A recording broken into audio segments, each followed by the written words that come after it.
gonna come out. You should go to wild. Oh yes. Welcome to Platos Cave and WZZR, coming to you from Australia, the land down under, for Revolution Radio on revolution.radio. It's home to fresh, relatively uncensored ideas. Yes, that's true. And conversations, and the conversations are they're actually completely uncensored. I would say, what we don't allow is flaming or personal attacks. Ad hominem attacks are not welcome, but other than that, you can pretty much say anything you like. So come on into the chat. It's full of people. Mace139, hey, Flippy Troll, unfortunate avatar, but it's all good. Flippy Troll, yes, we all love the troll. Narara is there, beautiful, and I'm sure of many others. The station is not supported by any organization other than the listenership of the station, meaning you. So if you can donate, that would be awesome. Keeps the electrons flowing through the copper. And if you can't, that's okay. We'll talk about that in a second. Maybe you can tell people about the station. Tell lots of people about the station. The more people you tell, the better. Tell them about Plato's Cave and the Shiny Side Out. Shameless cross promotion. So if you want to do that, that's all good. Solaris is pretty good as well. I like Solaris a lot. So you can promote her shows, of course. So donate or tell people. Either way, that's all good. Today is the 19th of March. Where did the year go? 2024. I mean, seriously, where did the year go?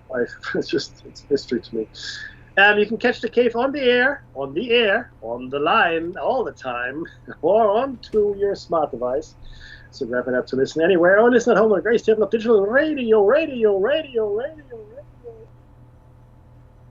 I'm available for parties, bar mitzvahs, and christenings. Hey, archives are free, so why don't you go ahead and look at the archives. Another good reason to donate, because, freelicious, gratis, umsonst. Pay nothing before, nothing after. Before we start broadcasting at you in anger, we would like to acknowledge the traditional custodians of the land from which we broadcast. And for Dave, it's the Bungjalung. Of course it is, my friend. He's still very much looking after his dad, which is a good son. It's a good son, that is. And I, of course, am in the country of the Darak people, and we'd like to pay our respects to elders past, present, and future. Something that Dave is amply demonstrating with his dedication to his dad, respecting his elders.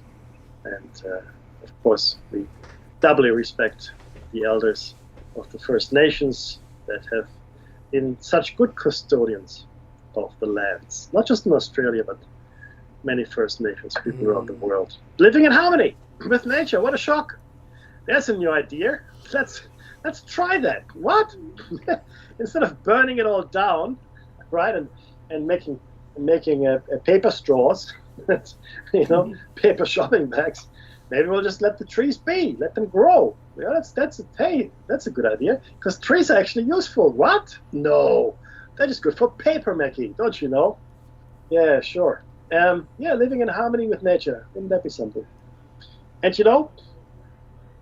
since you've got me on that, Dave, it's your fault. I mean, you didn't stop me. That's entirely on you.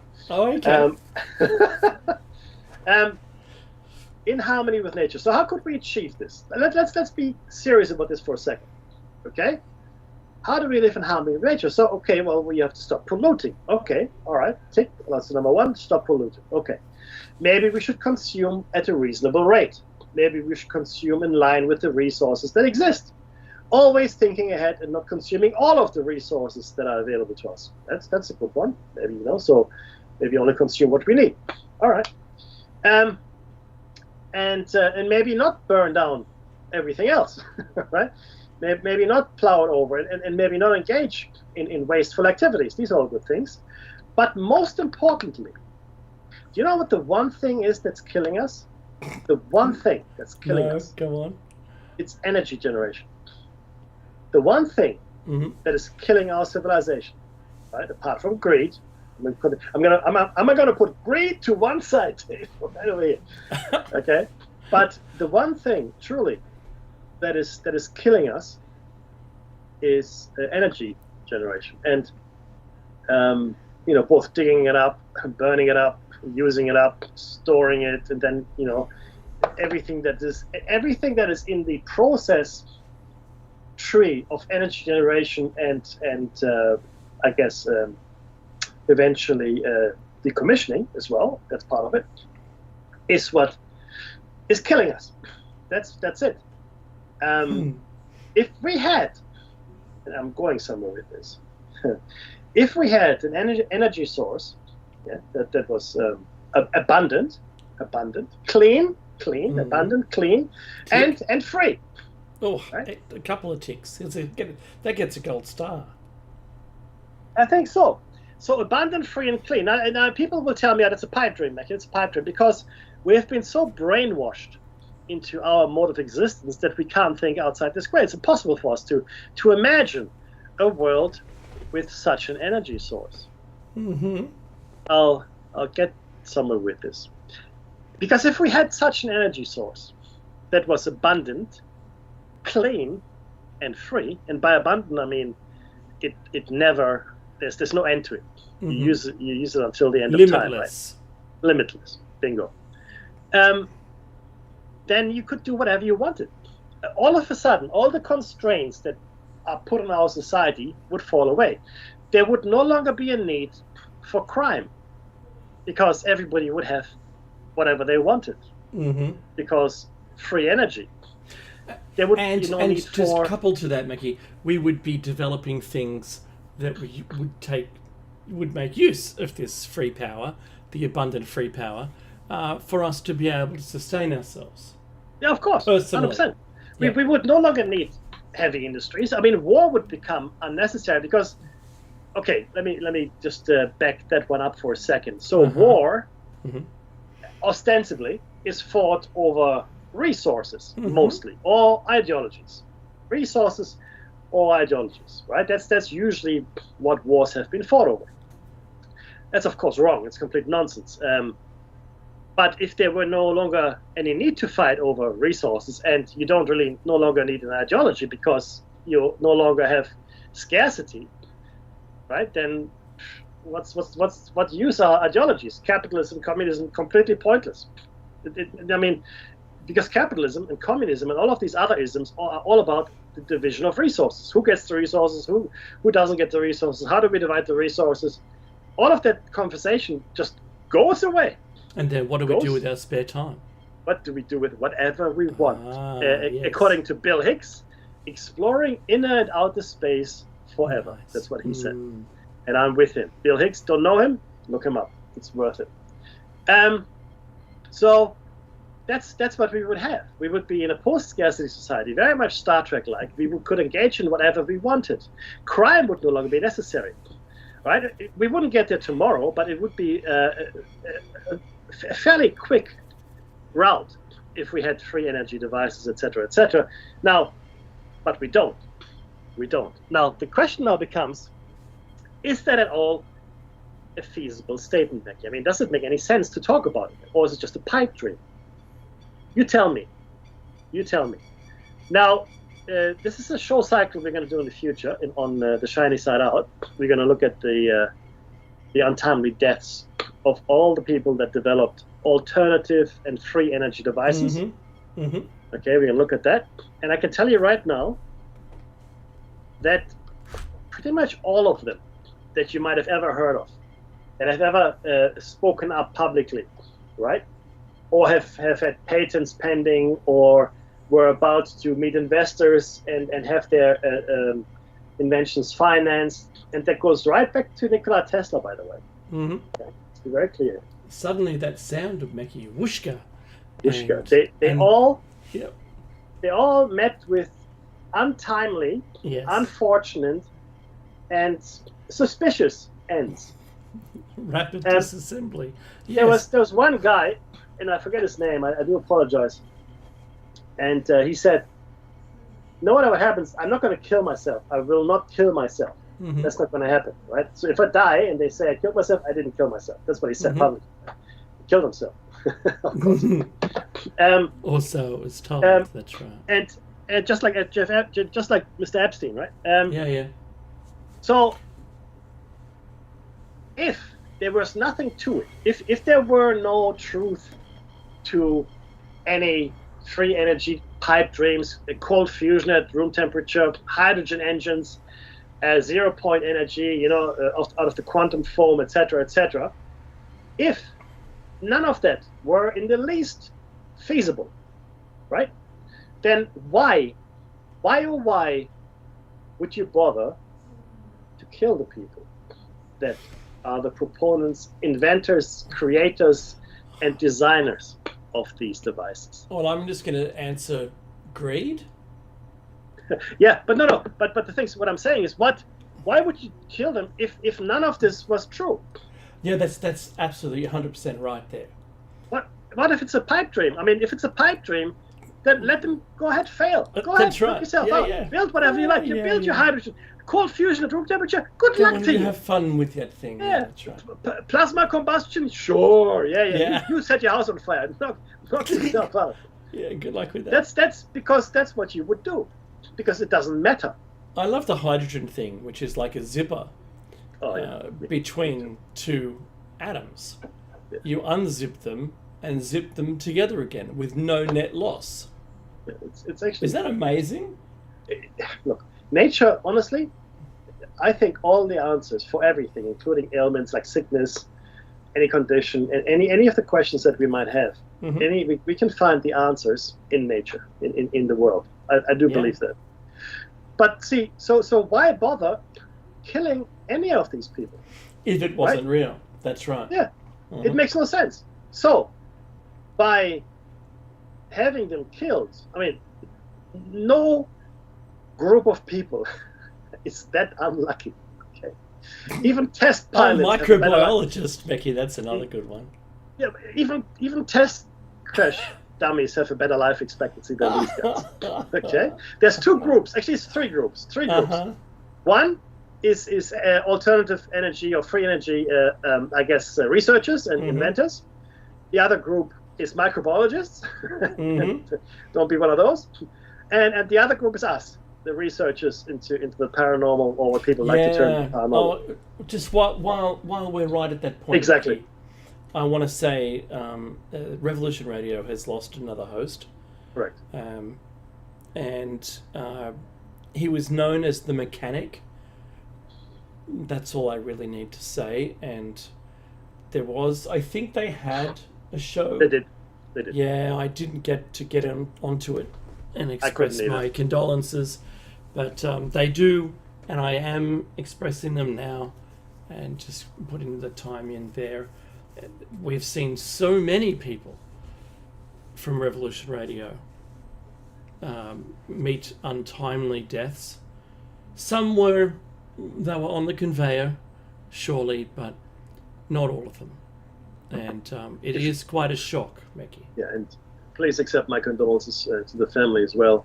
Totally. The thing is this, you're right, Dick. If you look at it's actually on the homepage now, at the bottom there's it is in memoriam, in memoriam kind of list. And you look at that list, and bear in mind, the station has been around for about, 13 years, something like that? Yeah. And I've got groups of friends from high school, from back in Germany, from university, different workplaces, etc. And they're probably about the same number of people in some groups. Some groups have more people in it, than Revolution Radio. And no other group that I'm, a member of, or that I associate with, let's say, right, has had that many losses. And I just think that's unusual. I think it's unusual. That's what I think, right? Well, I'm kind of used to it. I've lost half the form, half the year at school that I was in. So yeah, and I know so many people, and that's not me doing it. I promise you, I'm not doing any of that. I'm not.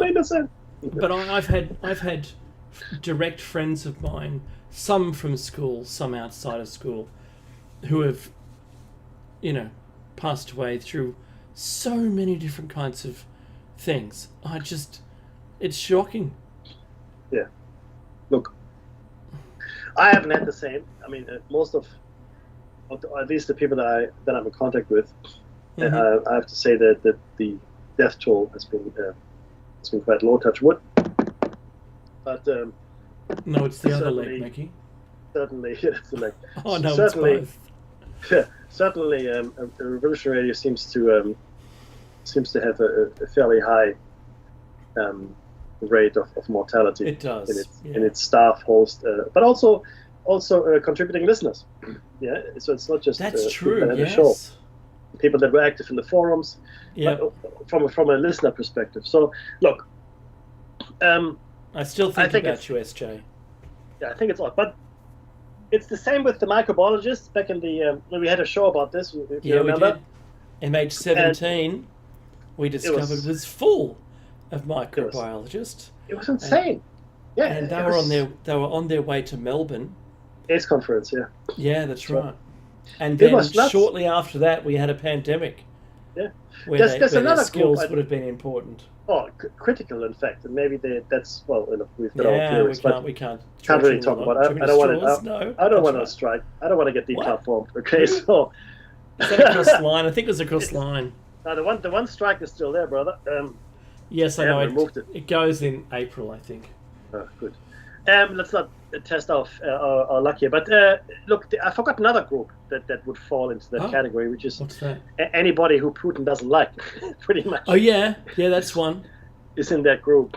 Little bit killing.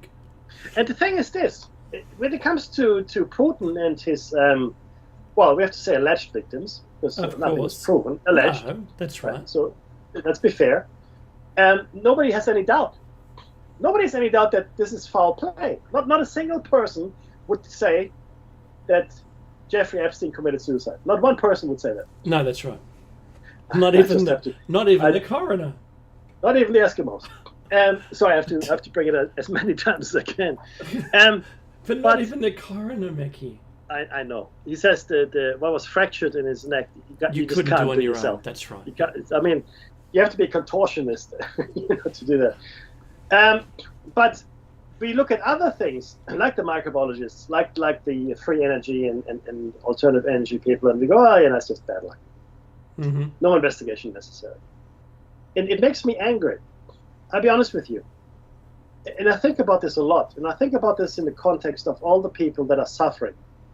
And in my mind, having researched these things now for the better part of 40 years, right? Having, and I'm not talking about going to Wikipedia, okay? And I've told everybody on Facebook what I feel researching should be. Yes. No, talking to people, reading books, going to primary sources. Mm-hmm. If you can't go to primary sources, get the translation. You know, secondhand sources are not as good, but they're acceptable. Talk to people. Be aware of history. Be aware of the news cycles. Understand what's in the news, but also understand what's not in the news. That's right. It is a full-time occupation. I don't really have any other hobbies, so it's okay. You know, it's all good, and I don't sleep much, so it all works well. Likewise. Yeah, I know, but the point is that I'm angry, Dave, and I really am angry. And I'm not saying I'm not being over dramatic. I actually am angry, and I'm angry because if what we think, and I'm including Dave here and others like us, if what we think is true, if what we think the real world is actually like, then none of the misery that we currently experience is necessary. And I'm really upset that some people, if you want to call them that, some parasites, have decided that they can know these things, but nobody else can know these things, right? Yeah. They decide, oh, you know, you're the great unwashed. No. We'll just, you know, it's okay. You stay. And you know what? Do you know what the entry requirements were for that club?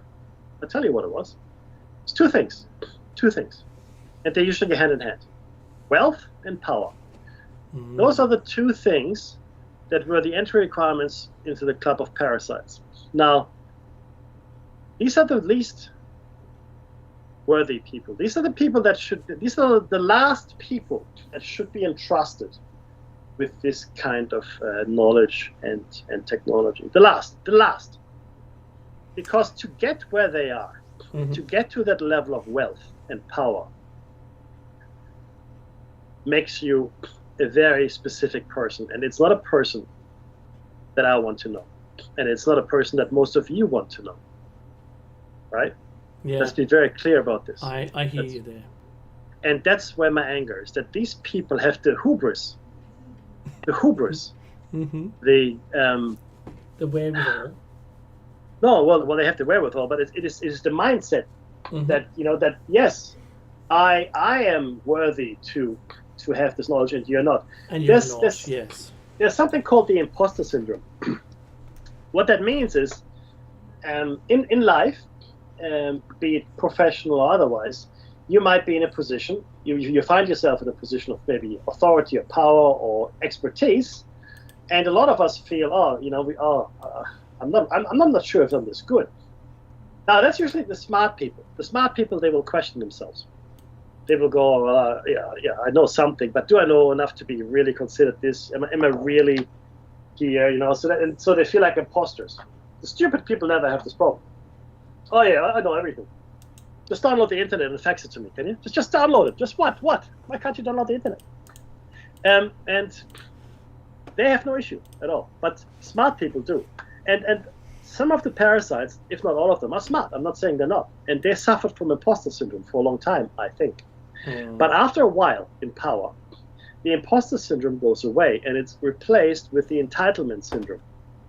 And the entitlement syndrome is you come to believe that you do deserve all these things. You are better. Like a CEO, for example. Let's say a CEO, for argument's sake, gets $100 million. Let's just say that, right? $100 million as a salary. Now, that's a good salary, and that's a pretty big CEO of a pretty big company. The average salary for his employees is probably, let's say, maybe $100,000, maybe $150,000. Let's say, right? Just for argument's sake. Is that person really 1,000 times better than the next worker? No. 1,000 times, right? Not at all. Well, I should think not. And in fact, this discrepancy in pay is a fairly recent phenomenon. It is. Last 30 years, 40 years. Yeah. I mean, yes, of course, people have always, there've always been pay differences, don't get me wrong, but they have never been this. They're not 1,000x, you know what I mean? No, it's the Grand Canyon of chasms. Right. It's if you Nietzsche said if you look into the abyss will stare right back at you. Yeah, that's right. And that's what it feels like in a way, because you're looking at this situation and you can't comprehend how it could have gotten this bad. Like I said the other day, I think I said it on Sunday, there are 2,500 people that own $12 trillion. Yep. 2,500 people have $12 trillion. So I'm putting it out there. With $12 trillion, just the monetary power of it, you can solve all of the world's problems. That's right. Problems, all of them, every last one. You can. I can show you the calculations around that if you like, and change. Oh yeah, absolutely. But we decide, as a society, we've decided, no, it's okay that 2,500 people have this wealth. That's okay. That's a good thing. Because trickle-down economics, Mickey. That works every time. No! It never does, no. Trickle-down economics is... It's basically a way of allowing people to make obscene quantities of money. Yeah. And that's it. It does nothing else. See, Mickey, remember that show we did? We did a show on what a single person would spend. It doesn't matter what wage you have. You've got to buy the necessities anyway. That's right. Right. And then how many when you total up their wage 1,000 times, let's just use 1,000. If you have 1,000 people buying those things that are needed to live, you can think of that 1,000 houses, 1,000 cars, 1,000 food, whatever that is, medical, schools, children, whatever that stuff is. That's a lot. A single person, not so much. They'll buy a lot of very expensive things, but they won't support the community like the 1,000 people do. You're 100% correct. They just don't. The economy is driven by the middle class. It is. And with the tax? Yeah. Oh, look, the tax alone. I mean, the super rich, and I'm talking about the super rich, right? Yeah. Those 2,500 people. Yep. I guarantee you. Pay zero tax. I will bet my internal organs on that they don't pay anywhere near the tax that they should, for starters. Yes. And so obviously we have to be taxed more, and that's. I mean, it's actually obscene how much we're taxed. You know that's how it's supposed to work. Yeah. That they don't pay any, we pay it all. Yeah. Isn't there a cutoff, Mickey? There's a cutoff. There's a shelf at which we can never exceed, and all of the rules that govern us above that shelf don't apply to anybody. You said it. This is exactly right. All the laws, all the courts of the land, all the police officers in the land, they only exist to keep us in line. And when I say us, I mean anybody who is not in the parasite class. And the parasite class, of course, are the super rich. So wealth and power go hand in hand. And they have for most of what we remember as our history. And only the most vicious parasites make it to the top. And like I said, when we shared the list of the billionaires, the Rothschilds had only one entry, only one guy. Huh? Rockefellers weren't there at all. What? Yeah. So let's be very clear here. The Forbes list shows you the billionaires that are in the public eye. The actual parasites, the people that actually are in charge, you will never see. And look, that's right. It's not even the Rothschilds and the Rockefellers, right? They're too visible, okay? They're like, Monty Burns. Everybody hates Monty Burns. It's a good target, and it sort of distracts from the puppet show that's going on in many ways. That's right. Oh, let's hate on the Rothschilds. Yeah, they're Jews. Yeah, let's hate them. Yeah. And that's, of course, complete nonsense, because, it's not them. They are part of the problem, don't get me wrong, but the actual problem, right? We're too distracted. It's like a sleight of hand in magic. It's misdirection. So you're looking over here, but the actual magic happens, somewhere else entirely.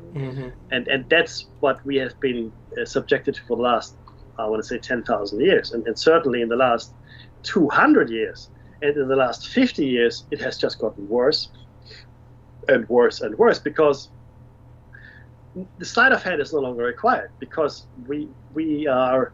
I saw this great cartoon, Dave, where people were looking at their devices, and it just sucked in their face. That's it's like a cartoon, right? Yeah. And I thought, there's no misdirection is required. This is not necessary. You've got them. You've got their minds and hearts. They're totally distracted, not interested. Unequivocally. I mean, we had 3 unidentified objects. I think it was 3. They were shot down. Haven't heard anything since. Have you heard anything? I haven't heard anything. What happened? I don't know. Right? That's right. MH was it 317? 370 gone by. 370. Thank you. Never to be seen again. Yep. We don't know. We still don't know. It's the only plane ever that has disappeared the way it has. That's right. Ever. No black box, nothing. And what happened? Who cares? People are disappearing. People are being killed. People, fall out of windows. The Saudi prince orders a guy to be killed in Turkey. It's part of the news cycle, and then it goes. You no longer need magic or misdirection, because we no longer are interested. We no longer have the capacity to be interested. 100 years ago, 150 years ago, when our ancestors were fighting for workers' rights, I keep coming back to that. They were suffering from misdirection as well, don't get me wrong, but they had something to fight for, and nothing was distracting them from the fight on their hands, because they knew it was a righteous fight. It was the fight that they should have, and they won. And look at us today. We're giving it all away again. Yeah, sure, whatever. Don't care. I don't want to own anything anyway. I'll be happy. All right? Sure you will. 30-minute cities. Hurrah! Yes, they let you keep the little piece of your brain they cut out. Hello! Hello! you laugh. You're probably laughing, but don't laugh, because that's exactly what's happening. That is entirely my description of our personal technology now. Yeah, absolutely. That whole, getting sucked into the cartoon that you mentioned. Yeah. The same thing. That's what's happening. People don't see it. I see them walking around, Mickey. We're having that Matrix moment where we're walking through the city. I remember that when we did that initially, we're at the train station and our lives weren't anyone else's. It was a total Matrix moment for me. It was just absolutely crazy, seeing all these people rushing around doing what they had to do, but we weren't even there in their life. We weren't there. No. We were doing that whole Neo and Morpheus scene. Of course, in Australia, that's where it was filmed. But we're in a subway doing the same thing, staying out of the stream of people because there's these columns that they've got to avoid. So we're standing in the shadow of those from a people movement perspective. Mickey, I wanted to say something because you opened up and it was a perfect segue. And I've sent you the links, the 2 links with pictures. And I just wanted to show, because it lines up with what we're talking about. And it's so preposterous that I had to let everyone know. I found a Forbes article from 2022, July 13th. It says, Tesla's longtime partner, Panasonic, building $4 billion EV battery plant in Kansas. You ain't in Kansas no more. Yeah, Toto. I'm going to say click your heels together, right? This article mentions nothing at all except for the plant. That's all I'm going to say. Then I found another article which says Panasonic's $4 billion coal-powered battery plant sparks ESG concerns. So, the first article in Forbes didn't mention how it was getting powered. But apparently, they have to build a coal-fired plant to build the EV batteries. Well, how else would you do it? Well, there's not enough power on the grid. I've noticed, Mickey, something really unusual. All of the grids around the world are only providing just enough power to not get brownouts. And in some countries you get brownouts. There's nothing you can do about it. That's it. Load sharing, I think they call it, from an industry perspective. There's no sharing. It's they get some, you don't get some. Then you get some and they don't get some. My cake. No, my cake. No, my cake. It's like buddy breathing oxygen out of a cylinder underwater. You don't get your own oxygen. You just got to, you get some, then I get some. Not the anesthesiologist. One for you, 2 for me. Yes. So not like that. But for this my shock is that, hang on a minute. Yes, you can't recharge trucks, EV trucks, if we were to have them anywhere because it's more load than the city can take, and the city has already assigned to it. There isn't enough power in the grid to do it. So we have to start thinking about this in a whole different way.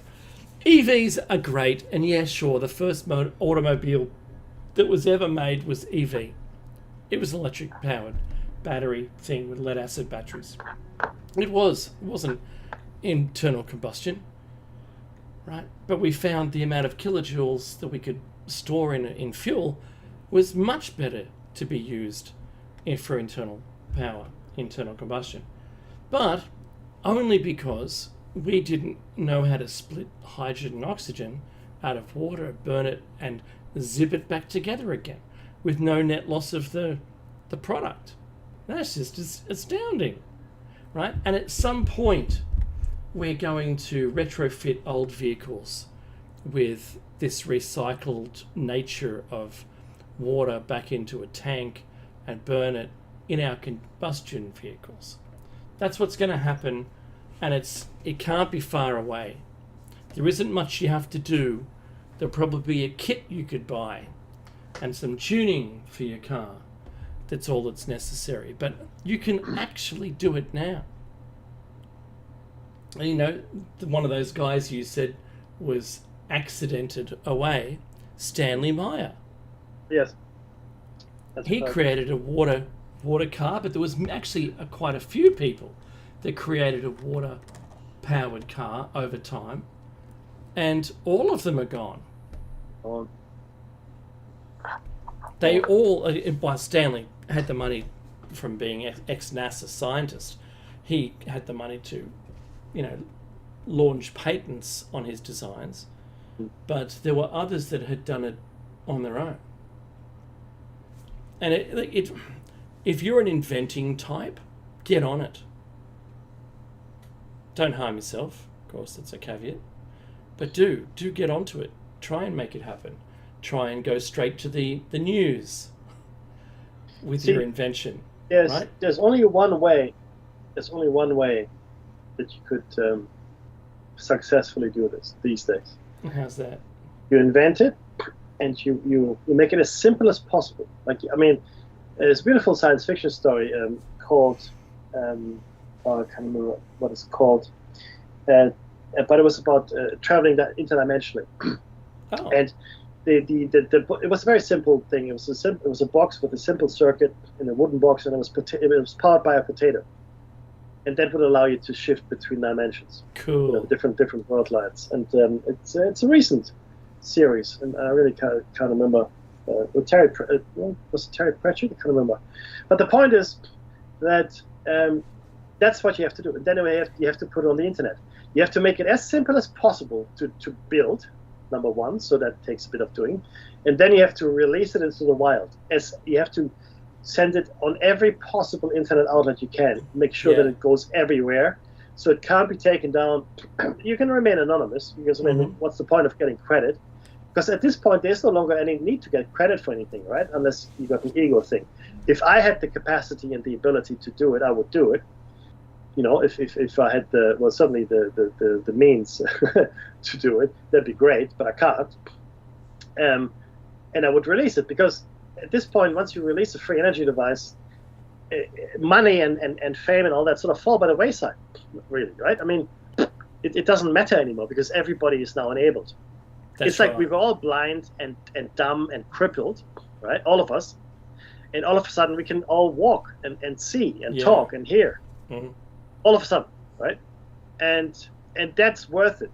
But that's what you would have to do. You would have to release it in such a way that it could never be taken off. It can't be put back in the jar. That's right. Yeah. And so I'm thinking like a little device, because that's what I'm talking about. A lot of the researchers have talked about the things that are powering UFOs, for example. When I say UFO, I mean obviously, these vehicles that might be interdimensional, they might be interstellar. I have no idea. The description is like 0-point energy. Yeah, we don't know how it's made, what it is, but there it is. Yeah, and it seems to be a very simple kind of mechanism for all. I mean, it's not super complicated. In that sense, that's maybe the genius of it. Maybe that's what Tesla tried to do as well. But the point is, once it's out there and everybody has got this device at home that now powers their home and everything they need. I mean, you still need. I mean, if you cook with gas, you probably still need gas, but all your electricity needs are taken care of. I mean, imagine that you have a little box that you just built yourself, and you turn it on, and all of a sudden, your power needs are met. You no longer need anything else. Nothing. Imagine that. Imagine the independence and freedom. Because now you can just, that all falls away. I don't have to worry about that. I don't have to worry about the other thing. Maybe I can dedicate more time to other things, and then you can start thinking, well, how can I make life better? And then if you have this free energy, it doesn't cost you anything. None of this is not generated anywhere. So you can start thinking about how you can make the world better. How can we use this energy to make the world better? What can we do to help each other? And I think people would do that. I really do. And because it's never the people that want to fight the wars, okay? It's not, like Dave and I, we don't go around. Oh, let's have war with France quickly. Let's go. Have war. Come on, everybody. Hey, get Bob and George. We're having war with France. Yeah, okay. No, it doesn't happen. I guarantee you that none of the Russians right now that are fighting in Ukraine actually want to fight there. And if they say they do, then they haven't really fought, I don't think. I mean, they talk about meat waves going in. That's right. I don't think anybody wants to be part of anything that's called a meat wave. I just don't think that's something you want to aspire to, right? Hey, meat wave number 2 coming through. Any survivors? No! Hurrah! It's horrendous. It's like World War One. It's the Ardennes. It's Verdun. It's the Somme. I've also heard that it's not Russians anymore. Oh, probably not. Yeah. Anyone that quick. Let's raid our neighbors. Let's find some people. Chickens. We're sending in chickens now. That's it. Oh, what about the pig brigade? Yeah, the pigs are close enough to humans. They can. I mean, I wouldn't be surprised if they sent livestock in to trample down the Ukraine. No, I'm serious. I mean, what next? Oh, I love that idea. It's just send in the horses. Hurrah! But having the ability to now become, well, you're off the grid is I mean, in the truest sense of the word. If you have a device like that, you're off the grid. Mm-hmm. Wow, you're actually off the grid. That's awesome. How about that? That's amazing, right? And all of a sudden, your life it won't change overnight, right? Because it won't sink in. It will take time for people to realize all the things they no longer have to do, right? I mean, there's some things you will still have to do, right? Just because of the nature of the beast, and it'll take time for society to change. It's not going to be overnight, but that's going to be a huge burden off everyone's shoulders. And all of a sudden, capitalism really doesn't make much sense anymore, right? Yeah.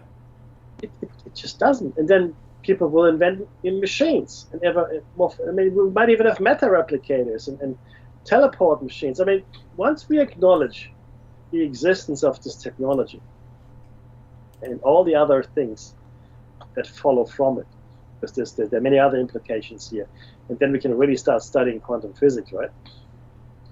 That's right. It boggles the mind. Oh, you want to have oranges? You don't go to the shop. You open a wormhole and you go to Valencia in Spain and just grab them off the tree.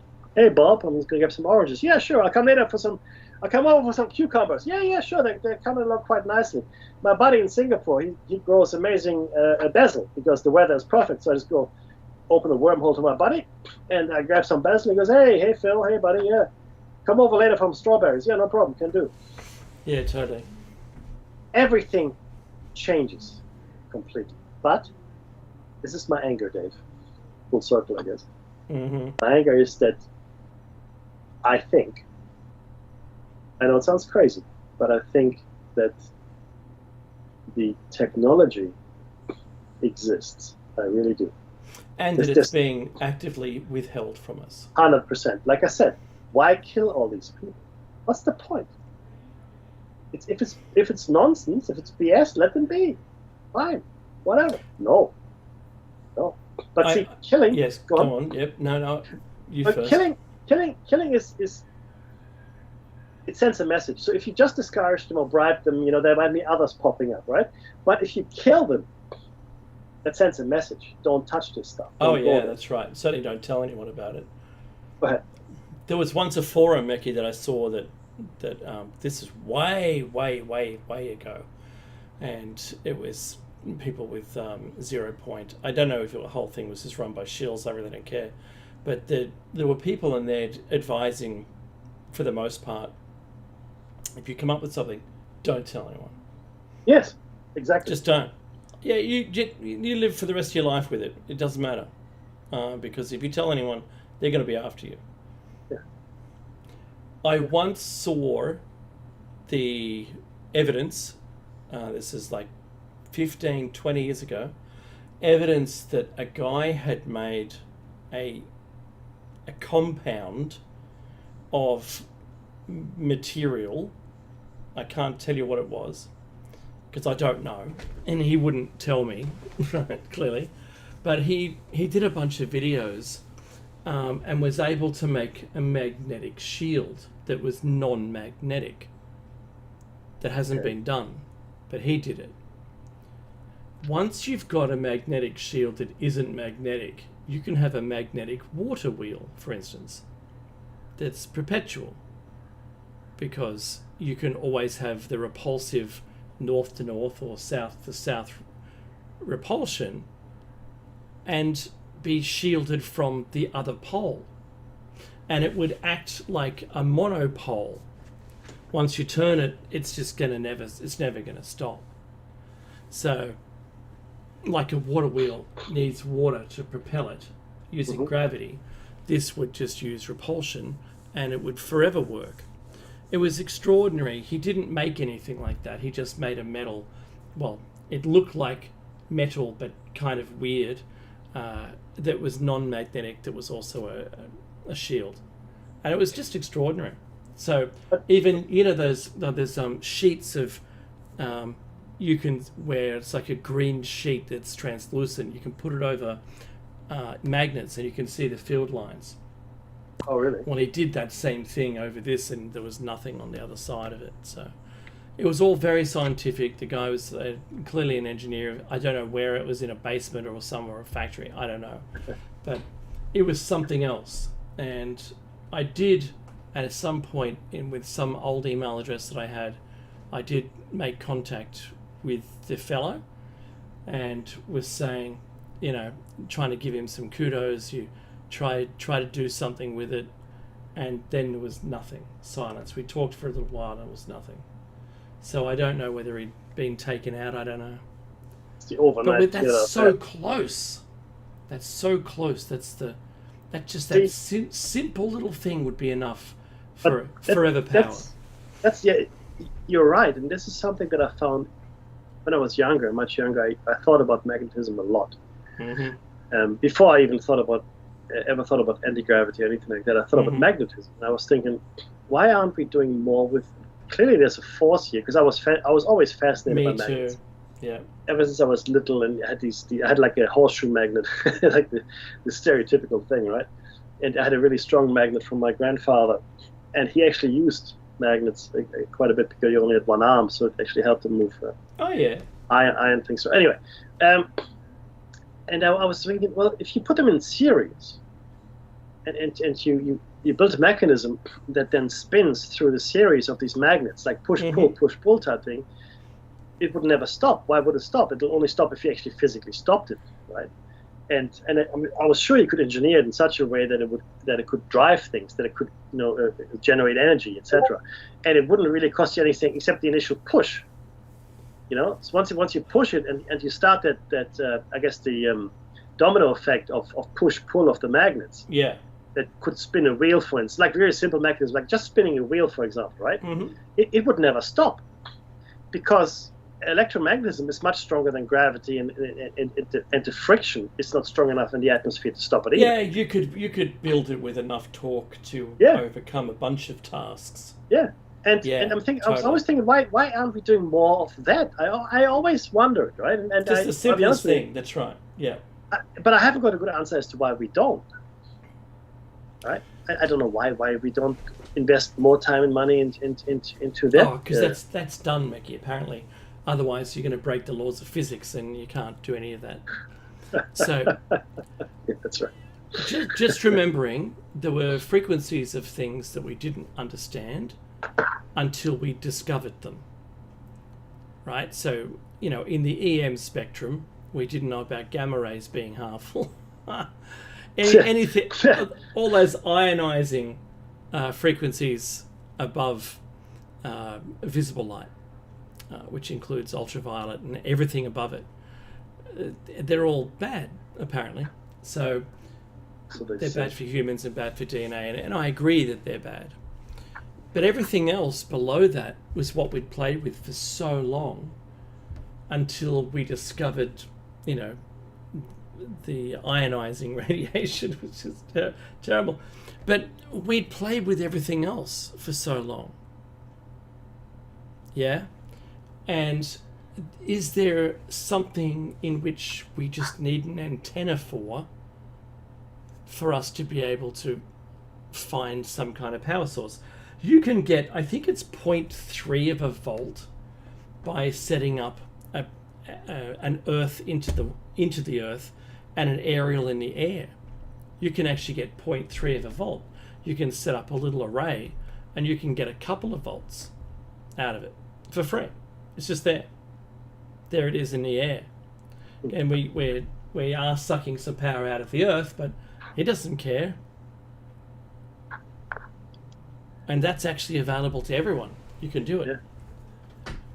You could build up enough to charge phones or whatever, right? Yeah. Look, a lot of us, this is actually interesting because I was just thinking about that and you're absolutely right. And I know this is going to sound crazy, but an Aboriginal elder was talking about bush tucker. And the people they were quite amazed. Oh, you have all this native stuff like apples, like bush apples and bush tomatoes and whatever. He goes, yeah, sure. But why don't people eat it? Why would you? If you go to the supermarket and buy a big apple, why would you eat this one? Which That's is right. I mean, it's tasty, but this is really, I guess, the point that you're making as well. I mean, if you have the other stuff, why bother with anything else, right? And yeah. Well, fair enough too. I get it. But I think we are missing out on a lot of potential by not investigating, right?